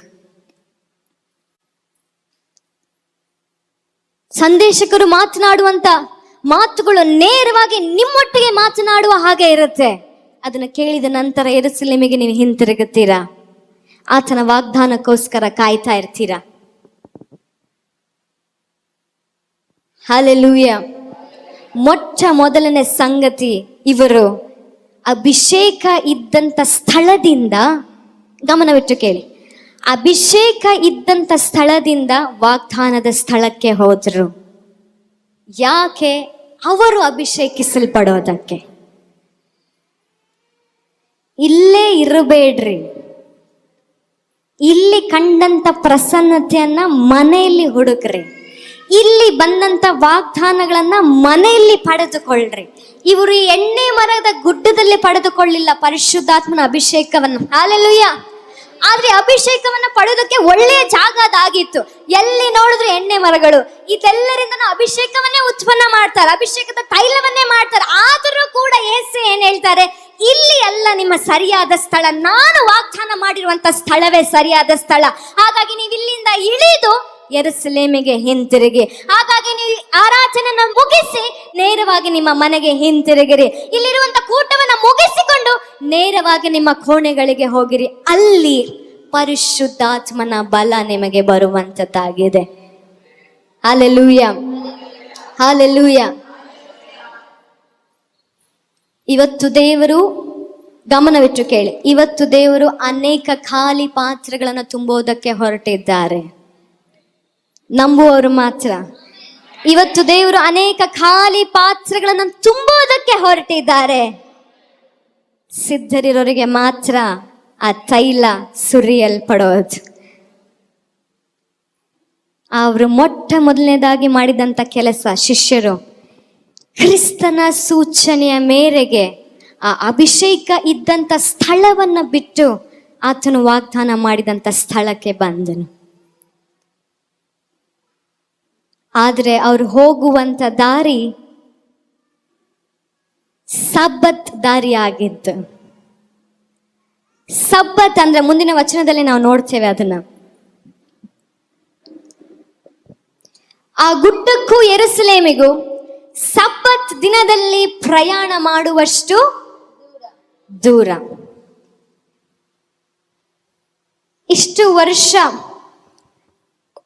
ನಾವೆಲ್ಲರೂ ಸಬ್ಬತ್ ದಿನ ಆರಾಧನೆ ಅಂತಾನೆ ಆಚರಿಸಿಕೊಂಡು ಬಂದಿದ್ದೇವೆ. ಹಲ್ಲೆಲೂಯಾ. ಹಾಗಾಗಿ ಒಂದು ಪ್ರಶ್ನೆಯನ್ನ ನಾನು ನಿಮಗೆ ಕೇಳ್ತೇನೆ, ಸಬ್ಬತ್ ಅಂದ್ರೆ ಏನು? ಸಬ್ಬತ್ ಅಂದ್ರೆ ವಿಶ್ರಾಂತಿಯ ಸಮಯ. ಕ್ರಿಸ್ತನ ವಾಗ್ದಾನವನ್ನ ಪಡೆದುಕೊಳ್ಳೋದಕ್ಕೆ, ಪರಿಶುದ್ಧಾತ್ಮನ ಬಲವನ್ನ ಹೊಂದಿಕೊಳ್ಳೋದಕ್ಕೆ ಈ ಮಕ್ಕಳು ಮಾಡಿದಂತ ಪ್ರಯಾಣ ಯಾವುದು ಗೊತ್ತಾ? ಸಬ್ಬತ್ ಪ್ರಯಾಣ. ಇವತ್ತು ನಾನು ನೀನು ದೇವರ ಅಭಿಷೇಕವನ್ನ ಪಡೆದುಕೊಳ್ಳೋದಕ್ಕೆ ಮಾಡಬೇಕಾಗಿರುವಂತ ಪ್ರಯಾಣ ಏನು ಗೊತ್ತಾ? ಯೆರೂಸಲೇಮನ್ನು ಮುಟ್ಟೋದಕ್ಕೆ ನಾನು ನೀನು ಮಾಡಬೇಕಿರುವಂತ ಪ್ರಯಾಣ ಏನು ಗೊತ್ತಾ? ಸಬ್ಬತ್ ಪ್ರಯಾಣ ಅಂದ್ರೆ ವಿರಾಮದ ಪ್ರಯಾಣ, ವಿಶ್ರಾಂತಿಯ ಪ್ರಯಾಣ. ಇನ್ನೊಂದು ಹೆಸರಿನಲ್ಲಿ ಹೇಳುವುದಾದ್ರೆ ಆತನ ವಾಗ್ದಾನದ ಮೇಲೆ ನಂಬಿಕೆ ಇಟ್ಟು ಚಿಂತೆ ಇಲ್ಲದ ಹಾಗೆ ಮಾಡುವಂತ ಪ್ರಯಾಣ. Hallelujah, hallelujah. ಅಭಿಷೇಕದ ಸ್ಥಳದಿಂದ ಕೆಳಗೆ ಇಳಿದು ಬಂದ್ರು. ಅವರು ವಿರಾಮದ ಪ್ರಯಾಣವನ್ನ ಮಾಡಿಕೊಂಡು ಹೋದ್ರು. ಏಸು ಇವತ್ತು ಪರಲೋಕದಲ್ಲಿ ಏರಲ್ಪಟ್ಟಿರಬಹುದು, ಆತನ ಆತ್ಮನನ್ನ ಆತನ ಕಳಿಸುತ್ತಾನೆ. ಏಸು ಇವತ್ತು ನಮ್ಮ ಕಣ್ಣಿಗೆ ಕಾಣದೇ ಇರಬಹುದು, ನಮ್ಮ ಕಣ್ಣಿಗೆ ಕಾಣದ ಹಾಗೆ ಆತನ ಆತ್ಮವನ್ನು ನಮ್ಮ ಬಳಿಗೆ ಕಳಿಸುತ್ತಾನೆ. ಆತನ ಆತ್ಮ ನಮ್ಮ ಕಣ್ಣಿಗೆ ಕಳಿಸುತ್ತಾನೆ. ಇವತ್ತು ದೇವರು ನಿಮ್ಮ ಜೀವಿತದಲ್ಲಿ ವಾಗ್ದಾನ ಮಾಡಿರಬಹುದು, ನೀನು ಆಶೀರ್ವಾದ ನಿಧಿಯಾಗುವಿ ಎಂಬುದಾಗಿ. ಕಣ್ಣು ಮುಚ್ಚಿಕೊಂಡು ಸಬ್ಬತ್ ಪ್ರಯಾಣವನ್ನ ನೀವು ಮಾಡಬೇಕು. ಖಂಡಿತವಾಗಿ ಇವತ್ತು ನನ್ನ ಬಳಿ ಮನೆ ಇಲ್ಲ, ಹಣ ಇಲ್ಲ, ಆಸ್ತಿ ಇಲ್ಲ, ನಾನು ಅಂದುಕೊಂಡಂತ ಯಾವ ಸಂಗತಿಗಳಿಲ್ಲ, ಆದ್ರೂ ಕೂಡ ನಾನು ಸಬ್ಬತ್ ಪ್ರಯಾಣವನ್ನ ಮಾಡ್ತೇನೆ. ಒಂದು ವೇಳೆ ನನ್ನ ದೇವರು ವಾಗ್ದಾನ ಮಾಡಿದ್ದಾರೆ ಅಂದ ಮೇಲೆ ಖಂಡಿತವಾಗಿ ಆತನು ಅದನ್ನ ನೆರವೇರಿಸುತ್ತಾನೆ. ಅಬ್ರಹಾಮನು 25 ವರ್ಷ ಸಬ್ಬತ್ ಪ್ರಯಾಣವನ್ನ ಮಾಡಿ ಇಸಾಕನನ್ನ ಪಡೆದುಕೊಂಡನು. ಹಲ್ಲೆಲೂಯಾ. ಇವತ್ತು ನೀವು ಸಬ್ಬತ್ ಪ್ರಯಾಣವನ್ನ ಮಾಡಿದ್ರೆ 25 ವರ್ಷ ಏನು, 2 ದಿನದಲ್ಲಿ ದೇವರು ತನ್ನ ವಾಗ್ದಾನವನ್ನು ನಮ್ಮ ಜೀವಿತದಲ್ಲಿ ನೆರವೇರಿಸುವುದಕ್ಕೆ ಶಕ್ತನಾಗಿದ್ದಾನೆ. ಆದರೆ ದೇವರ ವಾಕ್ಯದಲ್ಲಿ ಅಷ್ಟೇ ನಂಬಿಕೆ ಇಟ್ಟು ವಿರಾಮದ ಪ್ರಯಾಣವನ್ನ ಮಾಡೋಷ್ಟು ಧೈರ್ಯ ನಿಮಗಿದೆಯಾ? ಇಲ್ಲ ಜನರ ಬಳಿ ಓಡಿ ಹೋಗ್ತೀರಾ?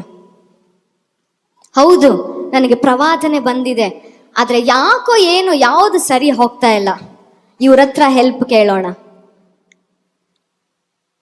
ಹೌದು, ದೇವ್ರು ನನ್ನೊಟ್ಟಿಗೆ ಮಾತನಾಡಿದ್ದಾರೆ, ಆದ್ರೂ ಯಾಕೋ ನನ್ನ ಆರೋಗ್ಯ ಸರಿ ಇಲ್ಲ, ನನಗೇನೋ ಆಗಿರಬಹುದೇನೋ.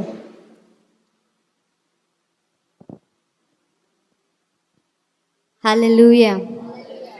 ವಿರಾಮದ ಪ್ರಯಾಣ ನೀವು ಮಾಡದೆ ಹೋದ್ರೆ 40 ದಿನದ ಪ್ರಯಾಣ 40 ವರ್ಷ ಆಗತ್ತೆ, 10 ದಿನದ ಪ್ರಯಾಣ 100 ವರ್ಷ ಆಗತ್ತೆ.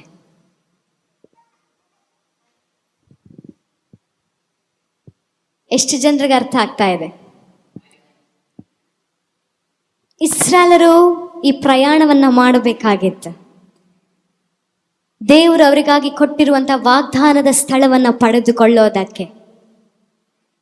ಆದರೆ ಅವರಲ್ಲಿ ವಿಶ್ರಾಂತಿ ಇರಲಿಲ್ಲ, ಅವರಲ್ಲಿ ನೆಮ್ಮದಿ ಇರಲಿಲ್ಲ. ತಳಮಳ, ಅಯ್ಯೋ ಬಿಟ್ಟು ಬಂದ್ಬಿಟ್ಟವಲ್ಲ, ಹೇಗೆ ಇನ್ನು ನಮಗೆ ಕಾಣಿಸದೇ ಇರುವಂತ ದೇಶ ನಾವು ಹೇಗೆ ಪಡೆದುಕೊಳ್ಳೋಣ?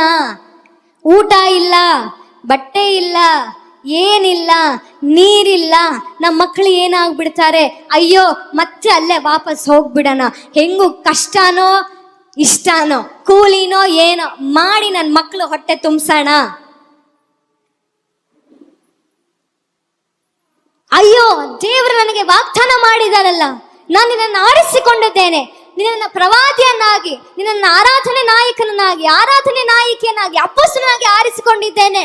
ಆದರೆ ಯಾಕೋ ದೇವರು ಬಲ ನನ್ನಲ್ಲಿ ಬರ್ತಿಲ್ಲ. ನಾನು ಮೊದಲು ಹೋಗಿ ಒಂದು ಗೌರ್ಮೆಂಟ್ ಜಾಬ್ಗೆ ಅಪ್ಲಿಕೇಶನ್ ಹಾಕೋಣ, ನಾನು ಮೊದಲು ಹೋಗಿ ಕಂಪನಿಗಳಲ್ಲಿ ಅಪ್ಲಿಕೇಶನ್ ಹಾಕೋಣ, ಮೊದಲು ಹೋಗಿ ಆ ಕೆಲಸ ಮಾಡೋಣ, ಈ ಬಿಸ್ನೆಸ್ ಮಾಡೋಣ. ಇದು ನನ್ನ ತಲೆಯಲ್ಲೂ ಬಂದಿತ್ತು. ನಮ್ಮ ಡ್ಯಾಡಿನೇ ಹೇಳಿದ್ರು, ದೇವರ ಕರೆಯುವಿಕೆ ಇದ್ದ ಮೇಲೆ ಅದನ್ನು ಬಿಟ್ಟು ನೀನು ಬೇರೆ ಏನು ಮಾಡಿದ್ರು ಬಿದ್ದು ಹೋಗ್ತೀಯಾ ಅಂತ.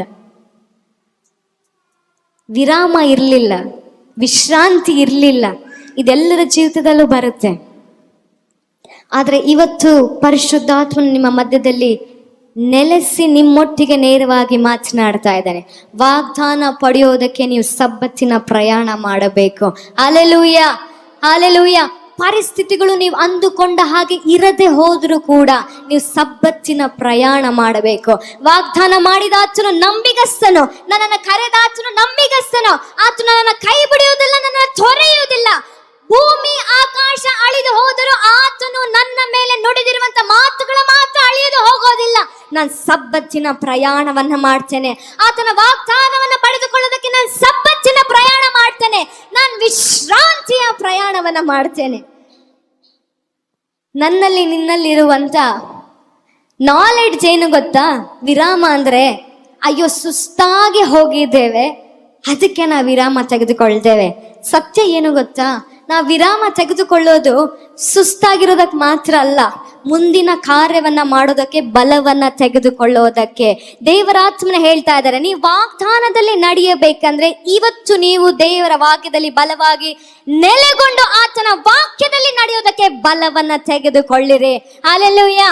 ಎಷ್ಟು ಜನ ಹೇಳ್ತೀರಾ, ನಾನು ಇವತ್ತಿನಿಂದ ಸಬ್ಬತ್ ಪ್ರಯಾಣವನ್ನ ಮಾಡ್ತೇನೆ, ಆತನ ವಾಕ್ಯವನ್ನ ಪಡೆದುಕೊಳ್ಳೋದಕ್ಕೆ ವಿಶ್ರಾಂತಿಯ ಪ್ರಯಾಣವನ್ನ ಮಾಡ್ತೇನೆ, ಆತನ ವಾಕ್ಯದಲ್ಲಿ ನಂಬಿಕೆ ಇಟ್ಟು ಸಬ್ಬತ್ ಪ್ರಯಾಣ ಮಾಡ್ತೇನೆ. ಬಾಯಿ ತೆಗೆದು ಹೇಳೋಣವ, ಇವತ್ತಿನಿಂದ ನಾನು ಸಬ್ಬತ್ ಪ್ರಯಾಣವನ್ನ ಮಾಡ್ತೇನೆ, ಇವತ್ತಿನಿಂದ ನಾನು ಸಬ್ಬತ್ ಪ್ರಯಾಣ ಮಾಡ್ತೇನೆ. ಭೂಮಿ ಅಳೆದು ಹೋದರೂ ಪರವಾಗಿಲ್ಲ, ನಾನು ಗಾಢ ಅಂಧಕಾರದಲ್ಲಿ ನಡೆದರೂ ಪರವಾಗಿಲ್ಲ, ಆತನ ದೊಣ್ಣೆ ಕೋಲು ನನ್ನ ಸಂಗಡ ಇರೋದ್ರಿಂದ ದೇವರು ನನ್ನನ್ನು ಮರಣಕ್ಕೆ ಅಂತೂ ಒಪ್ಪಿಸೋದಿಲ್ಲ. ನನ್ನ ಪರಿಸ್ಥಿತಿ ಮರಣಕರದ ಹಾಗೆ ಇರಬಹುದು, ನಾನು ಸಾಯುವುದಿಲ್ಲ, ನಾನು ಸೋಲುವುದಿಲ್ಲ, ನಾನು ಜೀವಿಸುತ್ತೇನೆ, ನಾನು ಜಯಿಸುತ್ತೇನೆ. ಇದು ಸಬ್ಬತ್ ದಿನದ ಪ್ರಯಾಣ.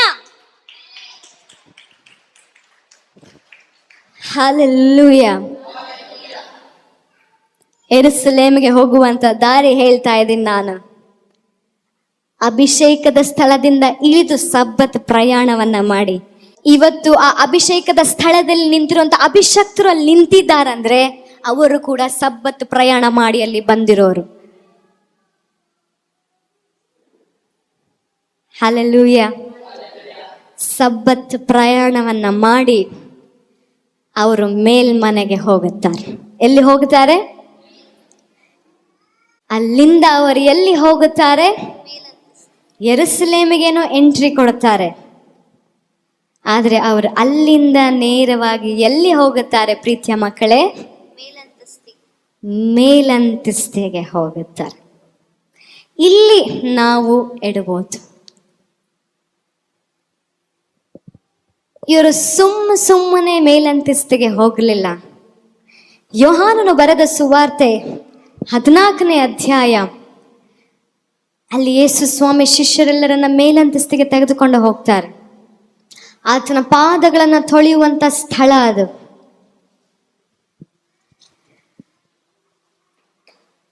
ಇದೇ ಮೇಲಂತಸ್ತಿನಲ್ಲಿ ಕುಳಿತುಕೊಂಡು ಯೇಸು ಸ್ವಾಮಿ ತಾನು ಮರಣ ಹೊಂದುವುದಕ್ಕಿಂತ ಮುಂಚೆ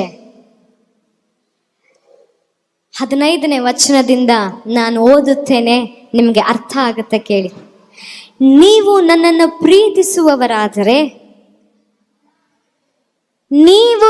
ಪ್ರೀತಿಸುವವರಾದರೆ ನನ್ನ ಆಜ್ಞೆಗಳನ್ನ ಕೈಕೊಂಡು, ಕ್ರಿಸ್ತನ ಆಜ್ಞೆಗಳನ್ನ ತೆಗೆದುಕೊಂಡು ಯೆರೂಸಲೇಮಿಗೆ ಬಂದರಾ? ಇವರು ಬಂದರಾ? ಓಕೆ, ಫಸ್ಟ್ ಪಾರ್ಟ್ ಆಯ್ತು. ಆಗ ನಾನು, ಯಾವಾಗ ನೀವು ನನ್ನ ಆಜ್ಞೆಗಳನ್ನ ಕೇಳಿ ನಡೆಯುತ್ತೀರೋ ಆಗ ನಾನು ನನ್ನ ತಂದೆಯ ಬಳಿ ಕೇಳಿಕೊಳ್ಳುತ್ತೇನೆ, ಆತನು ನಿಮಗೆ ಬೇರೊಬ್ಬ ಸಹಾಯಕನನ್ನ ಸದಾಕಾಲ ನಿಮ್ಮ ಸಂಗಡ ಇರೋದಕ್ಕೆ ಕೊಡುವನು. Hallelujah, hallelujah. ಮುಂದಿನ ವಚನ ನೋಡಿ. ಆ ಸಹಾಯಕನು ಯಾರಂದರೆ ಸತ್ಯದ ಆತ್ಮನೇ. ಲೋಕವು ಆತನನ್ನ ನೋಡದೆಯೂ ತಿಳಿಯದೆಯೂ ಇರುವುದರಿಂದ ಆತನನ್ನ ಹೊಂದಲಾರದು. ನೀವು ಆತನನ್ನ ಬಲ್ಲಿರಿ, ಹೇಗೆಂದರೆ ನಿಮ್ಮ ಬಳಿಯಲ್ಲಿ ವಾಸ ಮಾಡುತ್ತಾನೆ ಮತ್ತೆ ನಿಮ್ಮ ಒಳಗೆ ಇರುವನು. ಮುಂದಿನ ವಚನ ನೋಡಿ, ಬಲಿಷ್ಠವಾದಂತ, ಬಹಳ ಬಲವಾದಂತ ವಚನ. ನಾನು ನಿಮ್ಮನ್ನ ಅನಾಥರಾಗಿ ಬಿಡುವುದಿಲ್ಲ, ನಿಮ್ಮ ಬಳಿಗೆ ತಿರುಗಿ ಬರುತ್ತೇನೆ. ಹಲ್ಲೆಲೂಯಾ. ಅವರು ಸುಮ್ಮನೆ ಮೇಲಂತಸ್ತಿಗೆ ಹೋಗಲಿಲ್ಲ ರೀ.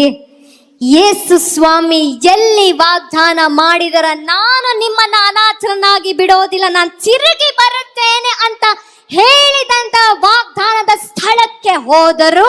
ಅವರನ್ನ ದೇವರಲ್ಲಿ ಅನಾಥರನ್ನಾಗಿ ಬಿಡಲಿಲ್ಲ. ಆತನು ತಂದೆ ಬಳಿ ಕೇಳಿಕೊಂಡು ತನ್ನ ರೀತಿಯಲ್ಲಿರುವಂತ ತನ್ನ ಆತ್ಮನನ್ನೇ ಸಹಾಯಕನಾಗಿ ಅಲ್ಲಿ ಇಳಿದು ಬಂದಿದ್ದು. ಪರಿಶುದ್ಧಾತ್ಮ ಅಂತ ಹೆಸರಿದೆ, ಆದ್ರೆ ಅಲ್ಲಿ ಇಳಿದು ಬಂದಿದ್ದು ಯೇಸು ಸ್ವಾಮಿಯೇ ಬೇರೆ ರೂಪದಲ್ಲಿ. ಹಲ್ಲೆಲೂಯಾ. ಎಲ್ಲಿ ಹೋಗಿ ನಾವು ಇಳಿದುಕೊಳ್ಳುತ್ತೇವೆ ಅನ್ನೋದು ಮುಖ್ಯ. ಇವತ್ತು ನಿಮ್ಮ ವಾಗ್ದಾನಗಳನ್ನ ಹಿಡಿದುಕೊಂಡು ಕೂತಿದ್ದೀರಾ ಯೆರೂಸಲೇಮಿನಲ್ಲಿ? ಇಲ್ಲ, ಕೊಟ್ಟಿರುವಂತ ವಾಗ್ದಾನಗಳನ್ನು ಬಿಟ್ಟು ನಿಮಗೆ ಬೇಕಾಗಿರುವಂತ ವಾಗ್ದಾನಗಳನ್ನು ಆರಿಸಿಕೊಂಡು ಕೂತಿದ್ದೀರಾ? ಹಲ್ಲೆಲೂಯಾ. ಆದಿಕಾಂಡ ಅಲ್ಲಿ ಯಾಕೋಬನು ಸಾರಾನ್ ಬೇರ್ಷೆಬ ಈ ಮಧ್ಯದಲ್ಲಿ ಪ್ರಯಾಣ ಮಾಡ್ತಿರ್ಬೇಕಾದ್ರೆ ತನ್ನ ಅಣ್ಣನಿಂದ ತನ್ನ ಜೀವವನ್ನ ಉಳಿಸಿಕೊಳ್ಳೋದಕ್ಕೆ, ಗಮನವಿಟ್ಟು ಕೇಳಿ ನಾನು ಹೇಳ್ತೀನಿ, ತನ್ನ ಅಣ್ಣನಿಂದ ತನ್ನ ಜೀವವನ್ನ ಉಳಿಸಿಕೊಳ್ಳೋದಕ್ಕೆ ಮಾಡುತ್ತಿದ್ದಂತ ಈ ಪ್ರಯಾಣದಲ್ಲಿ ಅಲ್ಲಿ ಮಧ್ಯದಲ್ಲಿ ಏನೂ ಇರೋದಿಲ್ಲ, ಬರೀ ಕಲ್ಲುಗಳ ಪ್ರಾಂತ್ಯ ಪ್ರದೇಶ ಬರುತ್ತೆ. ಆ ಪ್ರದೇಶದಲ್ಲಿ ಆತನ ಏನು ಮಾಡ್ತಾನೆ ಗೊತ್ತಾ? ಒಂದು ಕಲ್ಲನ್ನ ತೆಗೆದುಕೊಂಡು ತಲೆಗಿಂಬನಾಗಿ ಇಟ್ಟುಕೊಂಡು ಮಲಗಿದ ನಂತರ ಅಲ್ಲಿ ಅವನಿಗೆ ದೇವ ದರ್ಶನವಾಗುತ್ತೆ. ಅಲ್ಲಿ ಪರಲೋಕದ ದೂತರು ಹತ್ತುತ್ತಿರುವುದನ್ನು ಇಳಿಯುತ್ತಿರುವುದನ್ನು ನೋಡುತ್ತಾನೆ. ಅಷ್ಟು ಮಾತ್ರವಲ್ಲ, ಆ ಮೆಟ್ಟಲುಗಳ ತುದಿಯಲ್ಲಿ ತಂದೆಯಾದ ದೇವರು ನಿಂತಿರುವುದನ್ನು ನೋಡ್ತಾರೆ. ಗಮನವಿಟ್ಟು ಕೇಳಿ, ಆತನು ಸುಮ್ಮನೆ ಅಲ್ಲಿ ಮಲಗಿರೋದಕ್ಕೆ ದೇವರು ಅಲ್ಲಿ ಬರಲಿಲ್ಲ. ಒಂದು ವೇಳೆ ಅಲ್ಲಿ ಯಾಕೋಬನ ಬದಲಾಗಿ ಏಸಾವು ಇದ್ದರೂ ಕೂಡ ದೇವರು ಇದೇ ಕೆಲಸವನ್ನ ಮಾಡ್ತಾ ಇದ್ರು. ಅಲ್ಲಿ ಏಸಾವನ ಬದಲಿ ನಾನು ನೀನು ಹೋಗಿದ್ರು ಕೂಡ ಅಲ್ಲಿ ದೇವರು ಇದೇ ದರ್ಶನವನ್ನ ತೋರಿಸ್ತಾ ಇದ್ರು. ಯಾಕೆ ಗೊತ್ತಾ? ಈ ಸ್ಥಳ ವಾಗ್ದಾನದ ಸ್ಥಳವಾಗಿತ್ತು. ಇದೇ ಸ್ಥಳದಲ್ಲಿ ಅಬ್ರಹಾಮನು, ಈತನ ತಾತನಾಗಿರುವಂತ ಅಬ್ರಹಾಮನು ಯಜ್ಞ ವೇದಿಯನ್ನ ಕಟ್ಟಿ ದೇವರ ವಾಗ್ದಾನವನ್ನ ಪಡೆದುಕೊಂಡಿದ್ದನು. ಅದೇ ವಾಗ್ದಾನವನ್ನ ಇಲ್ಲಿ ಪರಿಪೂರ್ಣತೆಯಲ್ಲಿ ನಡೆಸುವುದಕ್ಕೆ ಯಾಕೋಬನಿಗೆ ದೇವರು ಸ್ಪಷ್ಟಪಡಿಸುತ್ತಾರೆ. ನಿನ್ನ ಕುಲವನ್ನ ಧೂಳಿನಷ್ಟು ಅಸಂಖ್ಯವಾಗಿ ಮಾಡ್ತೇನೆ, ನೀನು ಎಲ್ಲಾ ಕುಲದವರಿಗೆ ಆಶೀರ್ವಾದ ನಿಧಿಯಾಗುವೆ. ದೇವರು ಹೊಸ ವಾಗ್ದಾನವನ್ನು ಕೊಡ್ಲಿಲ್ಲ, ಅಬ್ರಹಾಮನಿಗೆ ಕೊಟ್ಟಂತ ವಾಗ್ದಾನವನ್ನ ಅದೇ ವಾಗ್ದಾನದ ಸ್ಥಳದಲ್ಲಿ ಯಾಕೋಬನಿಗೆ ಕೊಟ್ಟರು. ಹಲ್ಲೆಲೂಯಾ. ಇಲ್ಲಿ ವಾಗ್ದಾನದ ಸ್ಥಳ, ಇದು ವಾಗ್ದಾನದ ಸ್ಥಳ. ನಿಮ್ಮ ಮನೆ ವಾಗ್ದಾನದ ಸ್ಥಳ, ನಿಮ್ಮ ಕೆಲಸ ವಾಗ್ದಾನದ ಸ್ಥಳ, ನಿಮ್ಮ ಮಕ್ಕಳು ವಾಗ್ದಾನದ ಸ್ಥಳ. ಹಲ್ಲೆಲೂಯಾ. ಎಲ್ಲೆಲ್ಲೋ ಓಡಬೇಡ್ರಿ. ಎಲ್ಲಿ ದೇವರು ವಾಗ್ದಾನ ಮಾಡಿದ್ದಾರೋ ಅಲ್ಲೇ ಬಿದ್ದಿರಿ. ಎಲ್ಲಿ ದೇವರನ್ನ ನಿಮ್ಮನ್ನ ಅನಾಥರನ್ನಾಗಿ ಬಿಡೋದಿಲ್ಲ ಎಂಬುದಾಗಿ ಮಾತು ಕೊಟ್ಟರೋ ಅದೇ ವಾಕ್ಯದ ನಂಬಿಕೆ ಮೇಲೆ ಅದೇ ಮೇಲಂತಸ್ತಿನಲ್ಲಿ ಇವರು ಹೋಗಿ ಕುಳಿತುಕೊಂಡ್ರು. ಆದರೆ ಯಾಕೋಬನ ಜೀವಿತದಲ್ಲಿ ಅಂತ ಟ್ವಿಸ್ಟ್ ನೋಡಿ, ಆತನ ದೇವರ ಬಳಿ ಏನು ಕೇಳಿಲ್ಲ, ಆದರೆ ಅವನು ಇದ್ದಂಥ ಸ್ಥಳ ವಾಗ್ದಾನದ ಸ್ಥಳ ಆಗಿದ್ರಿಂದ ಅಬ್ರಹಾಮನಿಗೆ ಕೊಟ್ಟಂತ ಆಶೀರ್ವಾದವನ್ನ ದೇವರು ಯಾಕೋಬನ ಮುಖಾಂತರವಾಗಿ ನೆರವೇರಿಸಿದರು. ಹಲ್ಲೆಲೂಯಾ.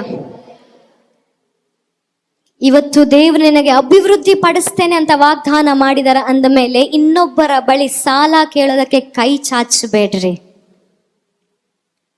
ಇವತ್ತು ದೇವ್ರು ನನಗೆ ಒಳ್ಳೆಯ ಆರೋಗ್ಯವನ್ನ ದಯಪಾಲಿಸ್ತೇನೆ ಎಂಬುದಾಗಿ ವಾಗ್ದಾನ ಮಾಡಿದ ನಂತರ ಡಾಕ್ಟರ್ ಬಳಿ ಪದೇ ಪದೇ ಹೋಗಿ ನನಗೆ ಏನೋ ಆಗಿದೆ ಎಂಬುದಾಗಿ ಹೇಳಬೇಡ್ರಿ. ಹಲ್ಲೆಲೂಯಾ. ದೇವರು ಏನು ವಾಗ್ದಾನ ಕೊಟ್ಟಿದ್ದಾರೋ ಅಲ್ಲಿ ದೃಢವಾಗಿ ನಿಂತಿರಿ. ಯಾಕಂದ್ರೆ ವಾಗ್ದಾನದ ಸ್ಥಳದಲ್ಲಿ ಮಾತ್ರ ಸಹಾಯಕನು ಬರೋದಕ್ಕೆ ಸಾಧ್ಯ. ಹಲ್ಲೆಲೂಯಾ. ಎಷ್ಟು ಜನರಿಗೆ ಅರ್ಥ ಆಯ್ತು? ವಾಗ್ದಾನ ಮಾಡಿರುವಂತ ಸ್ಥಳಕ್ಕೆ ಮಾತ್ರ ಸಹಾಯಕನು ಬರೋದಕ್ಕೆ ಸಾಧ್ಯ. ದೇವರು ಏನು ವಾಗ್ದಾನ ಮಾಡಿದ್ದಾರೋ ಅದನ್ನ ಮಾತ್ರ ನೆರವೇರಿಸೋದಕ್ಕೆ ಸಹಾಯಕನನ್ನ ಕಳಿಸ್ತಾನೆ ಹೊರತು ನೀನು ಆರಿಸಿಕೊಂಡ ವಾಗ್ದಾನ, ನೀನು ಇಷ್ಟಪಟ್ಟಂತ ಜೀವಿತವನ್ನ ನೆರವೇರಿಸೋದಕ್ಕೆ ದೇವರ ಕೈ ಹಚ್ಚೋದಿಲ್ಲ. Hallelujah, hallelujah. ನಾನು ಕಳೆದ ವಾರ ಹೇಳಿದೆ, ಕ್ರಿಸ್ತನ ಹೆಸರಿನಲ್ಲಿ ಏನು ಬೇಡಿಕೊಂಡ್ರು ನಮಗೆ ದೊರೆಯುತ್ತೆ ಎಂಬುದಾಗಿ. ಇವತ್ತು ಕ್ರಿಸ್ತನ ಹೆಸರಲ್ಲಿ ಏನೇನು ಕೇಳ್ತಾ ಇದ್ದೀರೋ ನನಗೆ ಗೊತ್ತಿಲ್ಲ, ಆದರೆ ಕ್ರಿಸ್ತನ ಹೆಸರಿನಲ್ಲಿರುವಂತಹ ವಾಗ್ದಾನಗಳನ್ನ, ಆತನ ಅಭಿಷೇಕವನ್ನ, ಆತನ ಆತ್ಮನ ಕೇಳಿದರೆ ಮಾತ್ರ ಅದು ನೆರವೇರುತ್ತೆ. ಯಾಕೆ ಗೊತ್ತಾ? ಅವೆಲ್ಲವೂ ಕೂಡ ದೇವರ ವಾಗ್ದಾನ. ಕ್ರಿಸ್ತನೇ ದೇವರ ವಾಗ್ದಾನ. ಅಷ್ಟು ಮಾತ್ರವಲ್ಲ, ಕ್ರಿಸ್ತನೇ ಆ ವಾಕ್ಯವಾಗಿದ್ದಾನೆ. ಹಲ್ಲೆಲೂಯಾ. ಇವತ್ತು ನೀವು ದೇವರನ್ನ ವಾಗ್ದಾನದ ಮೇರೆಗೆ, ನಿಮಗೆ ಕೊಡಲ್ಪಟ್ಟಿರುವಂತ ವಾಗ್ದಾನದ ಮೇರೆಗೆ ಆ ವಾಗ್ದಾನವನ್ನ ಬಿಗಿಯಾಗಿ ಹಿಡಿದುಕೊಂಡು ಕೂತ್ರೆ ಮಾತ್ರ ಆ ಸಹಾಯಕನು ಇಳಿದು ಬಂದು ನಿಮಗೆ ಬಲವನ್ನ ಕೊಡುವಂತವನಾಗಿದ್ದಾನೆ. ಹಲ್ಲೆಲೂಯಾ. ಹನ್ನಳು ಈ ರೀತಿಯಾಗಿ ಹಾಡುತ್ತಾಳೆ, ಆತನು ದೀನನನ್ನ ಧೂಳಿನಿಂದ ಎಬ್ಬಿಸುತ್ತಾನೆ, ದರಿದ್ರನನ್ನ ತಿಪ್ಪೆಯಿಂದ ಎಬ್ಬಿಸಿ ಮಹಿಮಾಸನಕ್ಕೆ ಕೂರಿಸುವಂತ ದೇವರಾಗಿದ್ದಾನೆ. ಇವತ್ತು ನೀನು ದೀನನು ದರಿದ್ರನಾಗಿ ಕೂತಿರಬಹುದು, ಆದ್ರೆ ನಿನ್ನ ಮೇಲಿಟ್ಟಿರುವಂತ ವಾಕ್ಯ ಏನು ಗೊತ್ತಾ? ನಿನ್ನ ಸ್ಥಳ ಯಾವುದು ಗೊತ್ತಾ? ಮಹಿಮಾಸನವಾಗಿದೆ. ಹಲ್ಲೆಲೂಯಾ. ಜನರು ನಿನ್ನ ದರಿದ್ರ ಅನ್ನಬಹುದು, ಆದ್ರೆ ಹೇಳು, ಹನ್ನಳ ರೀತಿಯಲ್ಲಿ ದೀನನನ್ನ ಧೂಳಿನಿಂದ ಎಬ್ಬಿಸುವಂತ ದೇವರು ನನ್ನ ಸಂಗಡ ಇದ್ದಾನೆ. ನಾನು ಲೋಕದ ಕಣ್ಣಿಗೆ ದರಿದ್ರನಾಗಿರಬಹುದು, ಆದ್ರೆ ಪರಲೋಕದ ಕಣ್ಣಿಗೆ ನಾನು ಮಹಿಮೆಯ ಸಿಂಹಾಸನದ ಬಲಗಡೆಯಲ್ಲಿ ಕೂತಿದ್ದೇನೆ ಎಂಬುದಾಗಿ. Hallelujah, hallelujah. ಡಾಕ್ಟರ್ಗಳೇ ಹೇಳಬಹುದು ನೀನ್ ಸತ್ತು ಹೋಗ್ತೀಯಾ ಅಂತ, ಆದ್ರೆ ನೀನ್ ದೇವರ ವಾಕ್ಯವನ್ನ ಘೋಷಣೆ ಮಾಡು. ಆತನ ಬಾಸುಂಡೆಗಳಿಂದ ನಾನು ಗುಣ ಹೊಂದಿದ್ದೇನೆ ಆಲ್ರೆಡಿ. ನನಗೆ ಯಾವ ಡಾಕ್ಟರ್ ರಿಪೋರ್ಟ್ ಅವಶ್ಯಕತೆ ಇಲ್ಲ. ಪರಲೋಕ ಆಲ್ರೆಡಿ ನನಗೆ ರಿಪೋರ್ಟ್ ಕೊಟ್ಟಿದೆ. ನನ್ನ ಜೀವಿತದ ದಿನಗಳನ್ನು ಪರಲೋಕ ಬರೆದು ಬಿಟ್ಟಿದೆ ಆಲ್ರೆಡಿ. ಹಾಗಾಗಿ ಯಾವ ಅನಾರೋಗ್ಯ, ಯಾವ ಆಕ್ಸಿಡೆಂಟ್ ನನ್ನನ್ನು ಮುಟ್ಟೋದಕ್ಕೆ ಆಗೋದಿಲ್ಲ. ಹಲ್ಲೆಲೂಯಾ. ನನ್ನ ಬಲಗಳಲ್ಲಿ 1000, ನನ್ನ ಮಗಳಲ್ಲಿ 10,000 ಜನರು ಸತ್ತು ಬಿದ್ದರು ನನಗೇನು ತಟ್ಟುವುದಿಲ್ಲ. ವಾಕ್ಯವನ್ನ ಹಿಡಿದುಕೊಂಡು ನಿಂತುಕೊಳ್ಳ್ರಿ, ಅಲ್ಲಿ ಸಹಾಯಕನು ಬಂದು ನಿಮಗೆ ಸಹಾಯ ಮಾಡುವಂತವನಾಗಿದ್ದಾನೆ. ಹಲ್ಲೆಲೂಯಾ. ಇವತ್ತು ನೀವು ಬಲಹೀನರಾಗಿದ್ದೀರಾ, ದೇವರ ವಾಕ್ಯ ಹೇಳುತ್ತೆ ಸೋತವರಿಗೆ ತ್ರಾಣವನ್ನು ಕೊಡುವಂತ ದೇವರಾಗಿದ್ದಾನೆ, ನಿರ್ಬಲಿಗೆ ಬಹುಬಲವನ್ನು ಕೊಡುವಂತ ದೇವರದಾಗೆ. ಹೋಗಿ ದೇವರ ವಾಕ್ಯನ ಹಿಡಿದುಕೊಳ್ಳಿ. ನಾನು ಸೋತಿದ್ದೇನೆ ಆದ್ರೆ ಸತ್ತಿಲ್ಲ ಇನ್ನು. ದೇವರ ವಾಕ್ಯ ನನ್ನಲ್ಲಿ ಇನ್ನು ಕಾರ್ಯ ಮಾಡುವಂತದ್ದಾಗಿದೆ. ಸೋತವನಿಗೆ ತ್ರಾಣವನ್ನು ದೇವರು ಕೊಡ್ತಾನೆ. ನನ್ನ ಈ ಬಲಹೀನತೆಯಲ್ಲಿ ಆತನ ಬಲವು ಕಾರ್ಯ ಮಾಡುವಂತವನಾಗಿದ್ದಾನೆ. ಯೆಹೋವನನ್ನು ನಿರೀಕ್ಷಿಸುವರ ಹೊಸ ಬಲವನ್ನ ಹೊಂದುವರು ಯೇಸುವಿನ ನಾಮದಲ್ಲಿ. Hallelujah, hallelujah. ನನಗೆ ಜ್ಞಾನ ಇಲ್ಲ ಅಂತ ಅಂದುಕೊಳ್ಳಬೇಡ. ದೇವರ ವಾಕ್ಯ ಹೇಳುತ್ತದೆ ಈ ಲೋಕದ ಜ್ಞಾನವಂತರಿಗೆ ನಾಚಿಕೆ ಪಡಿಸುವುದಕ್ಕಾಗಿ ನನ್ನಂತ ನಿನ್ನಂತ ಜ್ಞಾನಹೀನರನ್ನ ದೇವರು ಆರಿಸಿಕೊಂಡಿದ್ದಾನೆ. ಈ ಲೋಕದ ಬಲಿಷ್ಠರನ್ನ ನಾಚಿಕೆ ಪಡಿಸುವುದಕ್ಕಾಗಿ ನನ್ನಂತ ನಿನ್ನಂತ ಬಲಹೀನರನ್ನ ದೇವರು ಆರಿಸಿಕೊಂಡಿದ್ದಾನೆ. ಯಾಕ್ರಿ ಹೆದರ್ತೀರಾ? ಹೆದರಬೇಡ, ಧೈರ್ಯಗೆಡಬೇಡ, ಸ್ಥಿರ ಚಿತ್ತನಾಗಿರು. ಯಾಕ್ರಿ ದೇವರು ಹೇಳೋದು? ಆತನ ವಾಕ್ಯದ ಮೇಲೆ ನಂಬಿಕೆ ಇಲ್ಲ. ಆತನ ವಾಕ್ಯದಲ್ಲಿ ನೀವು ನಿಲ್ಲುವಾಗಲೇ ಆತನ ಸಹಾಯಕನು ಬಂದು ನಿಮ್ಮನ್ನ ಸಹಾಯ ಮಾಡೋದು. ಎಲ್ಲಿ ಓಡ್ತಾ ಇದ್ದೀರಾ? ಯಾಕೆ ಮರೆತು ಬಿಟ್ರಿ ಆತನ ವಾಕ್ಯವನ್ನ? ಯಾಕೆ ಪರಿಸ್ಥಿತಿಗಳು ಬಂದಾಗ ಜನರ ಬಳಿ ಓಡಿ ಹೋಗ್ತೀರಾ, ಆತನ ವಾಕ್ಯದ ಬಳಿ ಓಡಿ ಬರೋ ಬಿಟ್ಟು? ಯಾಕೆ ಹೀಗೆ ಮಾಡ್ತಾ ಇದ್ದೀರಾ? ಅನೇಕ ವರ್ಷಗಳ ಹಿಂದೆ ಇಲ್ಲಿ ಅನೇಕ ಮಕ್ಕಳ ಮೇಲೆ ದೇವರ ವಾಗ್ದಾನ ಘೋಷಣೆ ಆಗಿತ್ತು, ಆದ್ರೆ ಈಗಲೂ ಕೂಡ ಅದು ಕಾರ್ಯರೂಪಕ್ಕೆ ಬಂದಿಲ್ಲ. 40 ದಿನ 40 ವರ್ಷ ಆಗ್ಬೋದ್ರಿ. ಇವತ್ತಿನಿಂದ ಅದಾಗಬಾರದು. ಒಂದು ವೇಳೆ ಈ ಶಿಷ್ಯರು ತಕ್ಷಣಕ್ಕೆ ಇಳಿದು ಹೋಗಿ ಯೆರೂಸಲೇಮಿನಲ್ಲಿ ಆತನ ವಾಗ್ದಾನ ಮಾಡಿದಂತ ಸ್ಥಳದಲ್ಲಿ ಕೂತುಕೊಳ್ಳದೆ ಹೋಗಿದ್ರೆ ಈ 10 ದಿನ 100 ವರ್ಷ ಆಗ್ತಿತ್ತೇನೋ ನನಗೆ ಗೊತ್ತಿಲ್ಲ. ಶಿಷ್ಯರಿಗೋಸ್ಕರ ಶಬ್ದವಾಗಿ ಚಪ್ಪಾಳೆ ತಟ್ಟೋಣ. ಎಂತ ನಂಬಿಕೆ ಇತ್ತು ನಮ್ಮ ಶಿಷ್ಯರಲ್ಲಿ ನೋಡ್ರಿ. ಯೇಸು ಸ್ವಾಮಿ ಇಲ್ಲ, ಆದ್ರೆ ಆತನ ವಾಗ್ದಾನ ನಿರಂತರವಾಗಿ ಇರುತ್ತೆ. ಸತ್ಯ ಗೊತ್ತಿತ್ತು ಅವ್ರಿಗೆ. ಭೂಮಿ ಆಕಾಶ ಅಳಿದು ಹೋದರು, ನಮ್ಮೊಟ್ಟಿಗಿದ್ದಂಥ ದೇವ ಕುಮಾರನ ಮಾತು ಅಳಿದು ಹೋಗೋದಿಲ್ಲ ಎಂಬುದಾಗಿ. ಒಂದು ವೇಳೆ ಅವರು ತಡ ಮಾಡಿದ್ರೆ ಪರಿಶುದ್ಧಾತ್ಮನ ಈ ಭೂಲೋಕಕ್ಕೆ ಬರೋದಕ್ಕೆ ಇನ್ನೂ ಎಷ್ಟು ವರ್ಷಗಳು ತಗೋತಿದ್ರು, ನಾವೆಲ್ಲ ಇರುತ್ತಿದ್ವೋ ಇರ್ತಾ ಇರ್ಲಿಲ್ವೋ? ಶಿಷ್ಯರು ನೋಡ್ರಿ, ಏನು ಗೊತ್ತಿಲ್ಲದಂತ, ಯಾವ ತಿಳುವಳಿಕೆ ಇಲ್ಲದಿಂದಂತ, ಯಾರ ಗಣನೆಗೂ ಬಾರದಿದ್ದಂತ 12 ಜನರನ್ನ ಆರಿಸಿಕೊಂಡ್ರು. ಅದರಲ್ಲಿ ಒಬ್ಬನು ನನ್ನನ್ನ ಹಿಡಿದು ಕೊಡುತ್ತಾನೆ ಅಂತ ಗೊತ್ತಿದ್ದ ಮೇಲೆ ಆರಿಸಿಕೊಂಡ್ರು.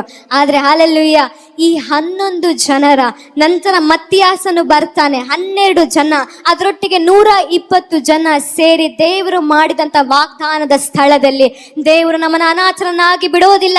ಖಂಡಿತವಾಗಿ ಯೇಸು ಸ್ವಾಮಿ ಮತ್ತೆ ಬರುತ್ತಾನೆ, ಆದ್ರೆ ಈ ಸಾರಿ ಮನುಷ್ಯನಾಗಿ ಬರೋದಿಲ್ಲ, ಸಹಾಯಕನಾಗಿ ಬರುತ್ತಾನೆ, ಇನ್ನೊಂದು ರೂಪದಲ್ಲಿ ಬರುತ್ತಾನೆ. ಆತನು ಸದಾಕಾಲ ನಮ್ಮೊಟ್ಟಿಗೆ ಜೀವಿಸುತ್ತಾನೆ.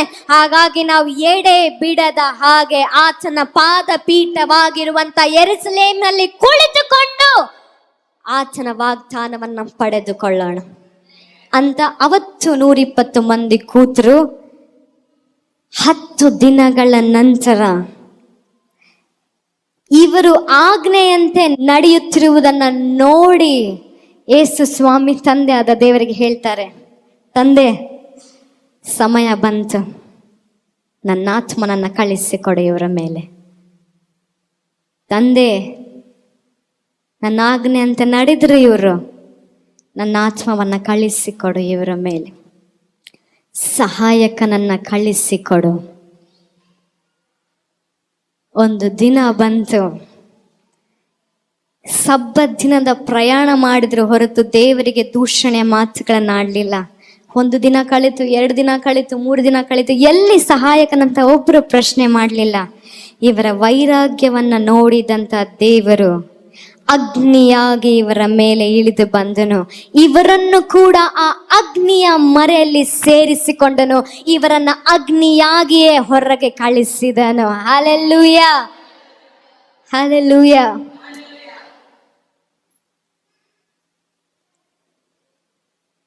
ವಾಗ್ದಾನದ ಸ್ಥಳದಲ್ಲಿ ನಾವು ಕೂತಿರುವಾಗಲೇ ವಾಗ್ದಾನ ನೆರವೇರೋದು. ನಮ್ಮ ಜೀವಿತದಲ್ಲಿ ನಡೆಯಬೇಕಾಗಿದ್ದ ಅದ್ಭುತವನ್ನ ಅಭಿಷಕ್ತರಿಗೆ ಬಿಟ್ಟು ಕೊಡದ ಹಾಗೆ, ಪ್ರವಾದಿಗಳಿಗೆ ಬಿಟ್ಟು ಕೊಡದ ಹಾಗೆ, ನಾನೇ ನನ್ನ ಜೀವಿತದಲ್ಲಿ ಅಭಿಷೇಕಕ್ಕೆ ಬೇಕಾಗಿರುವಂತ ಯಜ್ಞ ಎಂಬುದಾಗಿ ಯಾವಾಗ ನಾವು ಕೂತುಕೊಳ್ಳುತ್ತೇವೋ ಆಗ ದೇವರು ನಿನ್ನ ಮುಖಾಂತರವಾಗಿ ಒಂದು ಹೊಸ ಉಜ್ಜೀವನದ ಅಧ್ಯಾಯವನ್ನ ಬರೆಯುವಂಥವನಾಗಿದ್ದಾನೆ. ಹಲ್ಲೆಲೂಯ. ಇವತ್ತು ಎಷ್ಟು ಜನ ಪರಿಶುದ್ಧಾತ್ಮನ ಅಭಿಷೇಕಕ್ಕೋಸ್ಕರ ಕಾಯ್ತಾ ಇದ್ದೀರೋ ನನಗೆ ಗೊತ್ತಿಲ್ಲ.